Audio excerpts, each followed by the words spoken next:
I fell in love with the little country of the Netherlands after visiting there several times on book tours. My books are published in Dutch, and my publisher over there has very kindly invited me over to meet my readers and learn a little bit about their country. And there's so much more to it than tulips and wooden shoes and windmills. Chasing Shadows takes place in the Netherlands during World War II, and it was inspired by a true story that many of you probably have read, The Hiding Place by the Dutch author Corrie ten Boom. I read this story years ago, and it had a profound effect on my faith, because even though I was raised in a Christian home, I wondered if my faith would have been as strong as hers to take the risks that she and her family took to hide the Jews and to take a stand against the Nazis. And I knew I wanted the kind of faith that she had. Chasing Shadows tells the story of three very different women: Lena de Vries, her daughter Ans de Vries, and Miriam Jacobs.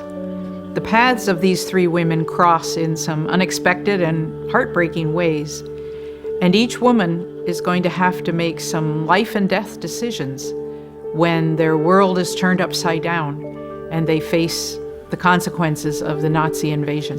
The interesting thing I found out was the Nazis considered the Dutch their Aryan brothers, and they had hoped that the Dutch would just, join the Third Reich and just go along with all of their practices and everything, but the Dutch didn't.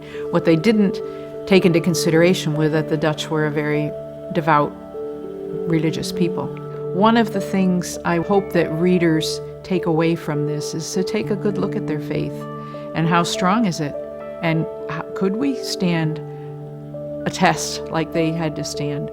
We know that life has ups and downs, and it's not going to always be perfect, and that things are going to come our way, like COVID, that are going to test our faith.